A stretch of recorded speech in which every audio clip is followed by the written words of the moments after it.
Je ne cesse de répéter depuis plusieurs mois que l'Europe sous-performe le marché américain. Elle traînait derrière les USA et puis, tout à coup, l'Europe s'est réveillée quelques jours après le référendum italien.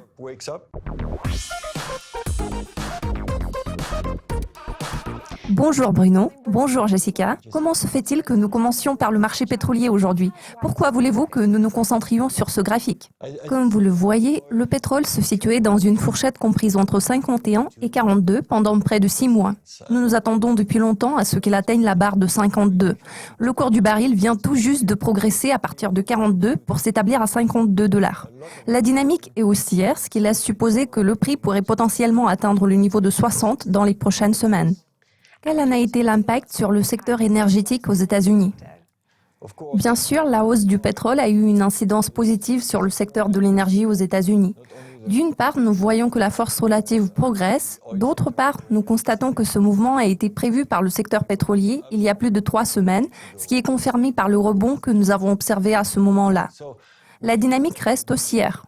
Par conséquent, nous pouvons nous attendre à ce que le secteur de l'énergie continue de surperformer le S&P 500 en le poussant à la hausse. Le rendement des obligations américaines à 10 ans a récemment progressé. Cela affectera-t-il le marché action? Je vous propose de jeter un coup d'œil sur le graphique hebdomadaire. Vous avez tout à fait raison. Nous avons enregistré une forte hausse en novembre. En juin, le taux de rendement se situait à 1,40%. Maintenant, il est passé à 2,5%. Nous voyons un certain élan ici. Les taux avaient affiché une dynamique similaire en été 2015. À cette époque, nous avions une forte résistance à 2,50%.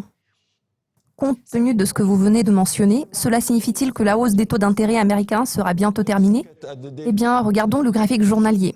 Vous voyez que malgré une certaine divergence baissière, ce mouvement haussier vers des sommets plus élevés se poursuit toujours, faisant preuve de dynamisme.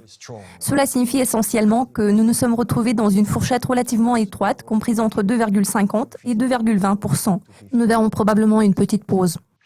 Cette pause affectera-t-elle le secteur financier américain? En fait, la réponse est non. Le marché financier entrevoit une hausse des taux dans un proche avenir. De toute façon, bien qu'il existe une certaine divergence baissière, le fait que nous voyons des plus hauts et des plus bas plus élevés parallèlement à une augmentation de la force relative signifie tout simplement que ce secteur affiche une nette surperformance par rapport aux autres, ce qui devrait se poursuivre. Il y a 2 semaines, nous avons observé une forte baisse dans le secteur technologique américain. Cette baisse va-t-elle durer? Oui, effectivement, nous avons observé une baisse prononcée dans le secteur technologique américain ces dernières semaines. Cela s'est répercuté sur le S&P. En revanche, comme nous l'avons remarqué, nous sommes actuellement au point bas de la fourchette. Les oscillateurs sont déjà dans la zone de survente et pointent vers le haut. Nous avons déjà regagné la moitié du terrain perdu en raison du déclin. Cela laisse supposer que la baisse est terminée. Vous avez mentionné le S&P 500. Vous attendez-vous à ce qu'il recommence à progresser? Ici, nous voyons l'impact de la baisse dans le secteur technologique enregistré il y a 2 semaines. Nous avons observé un léger rebond vers des sommets précédents, notamment ceux de septembre qui se situent aux alentours de 2190. Lundi dernier, nous sommes revenus vers le sommet précédent, ce qui signifie que la dynamique est haussière. Nous allons donc grimper plus haut. Regardons le graphique hebdomadaire pour avoir une vision à plus long terme.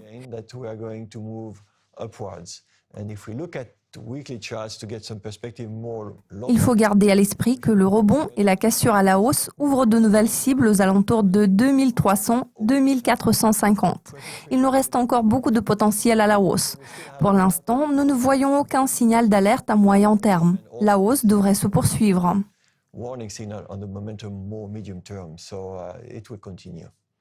Parlons du Japon. Êtes-vous optimiste quant aux perspectives? Pour ce qui est du Japon, il surperforme le S&P depuis déjà 6 mois. Nous voyons cette ligne noire en pointillé qui progresse sur le graphique. Sa force relative progresse par rapport au S&P 500. Nous constatons qu'il existe un autre facteur qui a eu un impact prononcé sur le Nikkei, notamment le déclin du yen. Le yen a déjà touché le creux, le mouvement est haussier. Nous avons dépassé le niveau de 18 000, s'établissant près de 19 000. Nous sommes dans la zone de surachat, la tendance haussière se poursuit, mais il se peut qu'il y ait une pause à tout moment. Ce serait un développement normal avant une nouvelle progression. Les marchés actions des pays émergents ne se portaient pas très bien ces derniers temps. Vous attendez-vous à une poursuite de cette tendance? Les problèmes des marchés émergents ne datent pas d'hier. La Chine en est une preuve éloquente.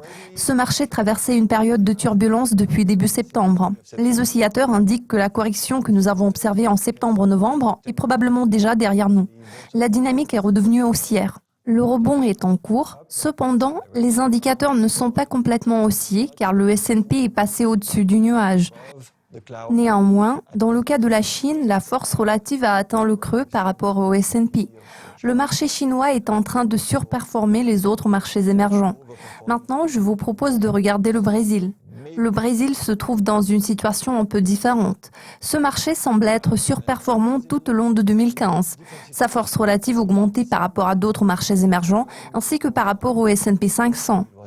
Il a récemment atteint le creux et nous espérons qu'il restera au-dessus du niveau de support à la barre de 31. C'est tout à fait étrange car théoriquement, le Brésil devrait tirer en meilleure partie du rebond des prix du pétrole. Nous voyons une certaine divergence entre les marchés émergents. It's quite strange because basically Brazil should benefit more given oil prices are rising. But there is some divergence between emerging markets. Fantastique. Bruno, pourriez-vous nous expliquer ce qui se passe sur les marchés européens? L'évolution des marchés européens a été surprenante ces derniers jours. Je ne cesse de répéter depuis plusieurs mois que l'Europe sous-performe le marché américain. Elle traînait derrière les USA et puis, tout à coup, l'Europe s'est réveillée quelques jours après le référendum italien en rebondissant à partir du point bas de la fourchette pour s'établir près du sommet de la fourchette. L'Europe pourrait casser à la hausse le niveau de résistance de 3100. La dynamique est haussière. C'est quelque chose que nous allons surveiller de près dans les prochaines semaines jusqu'à la fin de l'année. Cela pourrait compléter la configuration haussière que nous avons observée jusqu'à présent. Merci de votre participation, Bruno. Je vous en prie. Bruno reviendra dans notre studio au début de l'année prochaine. Restez à l'affût de nos mises à jour régulières sur Dukascopy TV.